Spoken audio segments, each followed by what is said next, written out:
동쪽에서 오는 구름을 기다리는 동래구 기도회 재림 준비를 위한 기도와 헌신의 40일 18번째 시간입니다.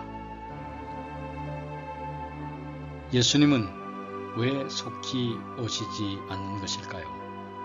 오늘 함께 나눌 말씀은 성령과 증거하기입니다.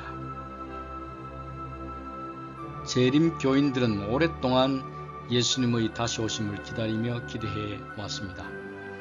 그러나 성경의 열처녀의 비유는 신랑의 다시 오심이 지연될 것이라는 사실을 우리에게 가르쳐 줍니다. 그리스도의 다시 오심이 지체되는 근본 원인은 무엇일까요? 여기에는 두 가지 이유가 있습니다. 첫 번째는 하나님의 백성들이 예수님의 다시 오심을 맞이할 준비가 충분히 되지 않았다고 하는 것이고, 두 번째는 복음을 온 세상의 땅끝까지 전파하고 그리스도의 다시 오심을 경고하는 사역들과 또 예수님께서 오시기 전에 이루어져야 할 사건들이 온전히 다 일어나지 않았기 때문입니다. 특별히 요한계시록 14장의 세 천사의 기별들이 세상에 제대로 다 전해지지 않았기 때문입니다. 또 보니 다른 천사가 공중에 날아가는데 땅에 거하는 자들 곧 여러 나라와 족속과 방언과 백성에게 전할 영원한 복음을 가졌더라. 그가 큰 음성으로 가로되 하나님을 두려워하며 그에게 영광을 돌리라. 이는 그의 심판하실 시간이 이르렀음이니 하늘과 땅과 바다와 물들의 근원을 만드신 이를 경배하라 하더라. 또 다른 천사 곧 둘째가 그 뒤를 따라 말하되 무너졌도다 무너졌도다 큰 성 바벨론이여 모든 나라를 그 음행으로 인하여 진노의 포도주로 먹이던 자로다 하더라. 온 세상에 전해져야 할 영원한 복음을 가진 첫 번째 천사가 심판의 시간이 가까이 다가왔음을 경고하고 하늘과 땅과 바다와 물들의 근원을 만드신 이를 경배하라고 전하고 있습니다. 두 번째 천사는 큰 성 바벨론이 무너졌다고 경고하고 있습니다. 이어서 세 번째 천사가 등장합니다. 또 다른 천사 곧 셋째가 그 뒤를 따라 큰 음성으로 가로되 만일 누구든지 짐승과 그의 우상에게 경배하고 이마이나 손에 표를 받으면 그도 하나님의 진노의 포도주를 마시리니 그 진노의 잔에 섞인 것이 없이 부은 포도주라. 거룩한 천사들 앞과 어린 양 앞에서 불과 유황으로 고난을 받으리니 그 고난의 연기가 세세토록 올라가리로다. 짐승과 그의 우상에게 경배하고 그 이름의 표를 받는 자는 누구든지 밤낮 쉼을 얻지 못하리라 하더라. 성도들의 인내가 여기 있나니 저희는 하나님의 계명과 예수 믿음을 지키는 자니라. 세 번째 천사는 짐승과 그의 우상에게 경배하면 또 그래서 그 이름의 표를 받게 되면 누구든지 밤낮 쉼을 얻지 못할 것을 경고하고 있습니다. 그러면서 동시에 성도들의 인내함, 성도들의 승리에 대하여 하나님의 계명과 예수 믿음을 지켜야 함을 우리에게 경고로 전달하고 있습니다. 여기에는 두 무리의 전혀 다른 운명이 소개되고 있는데 그 손이나 이마에 짐승의 표를 받는 사람은 밤낮 쉼을 얻지 못하지만 또 다른 영원한 참된 쉼을 쉴 수 있는 또 다른 사람들이 있는데 또 내가 들으니 하늘에서 음성이 나서 가로되 기록하라 지금 이후로 주 안에서 죽는 자들은 복이 있도다 하시매 성령이 가라사대 그러하다 저희 수고를 그치고 쉬리니 이는 저희의 행한 일이 따름이라 하시더라. 예수님께서 오실 때에 수고를 그치고 참된 쉼을 쉬는 사람들이 여기에 소개되고 있습니다. 또 내가 보니 흰 구름이 있고 구름 위에 사람의 아들과 같은 이가 앉았는데 그 머리에는 금면류관이 있고 그 손에는 이한 낫을 가졌더라. 구름을 타고 멸관을 쓰고 이한 낫을 가진 이분은 다시 오시는 예수 그리스도, 예수님의 재림을 묘사하는 부분입니다. 예수님께서 다시 오실 때 온 세상은 두 무리로 나누어질 것에 대하여 경고하고 있는 것입니다. 예수님께서 다시 오시기 직전에 이 지구상에는 크고도 끔찍한 사건들이 일어날 것이 성경에 예언되어 있습니다. 노아 홍수 때에 대홍수가 임할 것과 그 홍수로 인하여 세상의 모든 거민들을 쓸어버릴 것과 또 안전한 배가 준비되어 있다고 하는 경고가 주어진 다음에 비로소 홍수가 임했습니다. 마찬가지로 예수님께서 오실 때에도 예수님께서 다시 오실 것과 그 예수님의 재림으로 인하여 세상의 모든 역사가 완전히 끝난다고 하는 사실, 그리고 안전한 피난처가 준비되어 있다고 하는 사실이 경고로 온 세상에 전해져야 합니다. 그렇다면 여기에서 예수님께서 재림하실 때에 피할 안전한 피난처는 무엇일까요? 예수님만이, 우리가 믿음으로 예수님께 피하는 것만이 유일한 안전한 피난처이지만 하나님께서는 우리 교회에 그 피난처의 역할을 감당하도록 위임하시고 사명을 맡기셨습니다.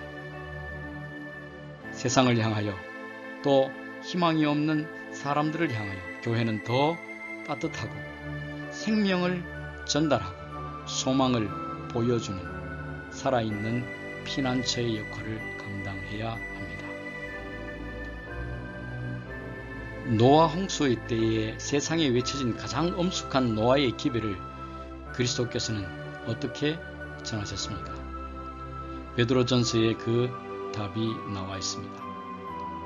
그리스도께서 한 번 죄를 위하여 죽으사 의인으로서 불의한 자를 대신하셨으니 이는 우리를 하나님 앞으로 인도하려 하심이라. 육체로는 죽임을 당하시고 영으로는 살리심을 받으셨으니 저가 또한 영으로 옥에 있는 영들에게 전파하시니라. 그리스도를 소성케 하시고 그분을 무덤에서 일으키셨던 성령께서 바로 그 영이십니다. 그리스도께서는 영 곧 성령으로 노아를 통하여 사단에게 잡혀있던 자들에게 설교하셨던 것입니다. 그들은 전에 노아의 날 방주 예비할 동안 하나님이 오래 참고 기다리실 때에 순종치 아니하던 자들이라. 방주에서 물로 말미암아 구원을 얻은 자가 몇 명뿐이니 겨우 8명이라. 민수기 27장 15절로 16절에 쓰인 영들은 살아있는 남녀들을 가리킵니다. 이사야 42장 6절 7절에 나오는 옥과 갇힌 자들은 사단의 죄와 기만의 권능 아래 놓인 남녀들을 이야기하고 있습니다. 성경은 성령으로 노아를 통하여 말씀하시는 분이 그리스도 예수님이셨다고 밝히고 있는 것입니다. 물론 노아가 홍수를 대비하여 세상 거민들을 준비시키는 일을 했지만 성령이 노아를 통하여 일하신 것입니다. 이 같은 일이 주님의 재림 직전 마지막 날에도 있을 것인데 예수께서 성령 충만한 그리스도인들을 통해 재림을 준비하고 세상을 준비시키도록 온 세상에 예수님께서 다시 오실 것과 피난처가 준비되었다고 하는 경고를 온 세상에 성령으로 말미암아 전하게 될 것입니다. 복음을 증거하고 예수님의 다시 오심을 준비하기 위하여 여러 가지 방법들과 계획들과 프로그램들을 준비하고 시간과 재정을 들이는 일이 필요한 일이긴 합니다. 최근에 발달된 기술들과 인공위성 또 인터넷 등등을 효율적으로 잘 사용해서 하나님의 복음을 증거하는 도구로 사용하는 것은 매우 좋은 일입니다. 그러나 이 모든 일들보다 더 중요한, 가장 중요한 것은 성령께서 하나님의 사역을 위하여 준비된 사람들을 통해 일하시도록 우리가 준비하는 것입니다. 성령께서 하나님의 사역을 완수하실 것이고 하나님의 영이 성령 충만한 남녀들을 통하여 말씀하시고 이루실 것입니다. 그 마지막 사명자들이 오늘 우리가 되어야 합니다. 그래서 성령을 구하고 성령께서 우리 삶을 지배하고 성령 충만함을 입어서 우리의 삶이 의미 있고 힘 있고 용기 있고 감사로 충만한 삶이 될 뿐만 아니라 우리를 통하여 온 세상에 예수께서 다시 오심에 대한 경고와 복음의 기별이 전달되어야 하는 것입니다. 오늘 말씀을 정리하는 질문입니다. 첫 번째, 왜 아직 예수님께서 오시지 않을까요? 두 번째, 하나님께서 지상에서 당신의 사역을 완성하시기 위하여 무엇을 그리고 누구를 가장 잘 사용하실까요? 세 번째, 예수께서 다시 오실 준비를 완성하시기 위하여 사용할 사람이 되기 위해 우리는 무엇을 할 수 있을까요?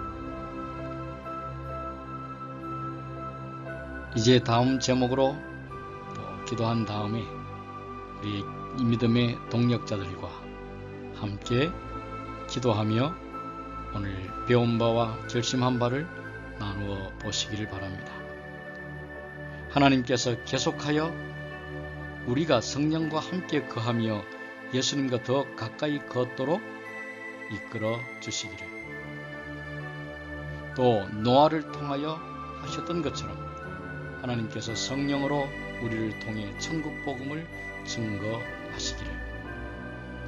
세 번째는 기도 카드에 적혀 있는 분들을 위하여 함께 기도하시기를 바랍니다. 나로 하여금 주의 계명들의 길로 행하게 하소서. 내가 이를 즐거워함이니이다. 아멘.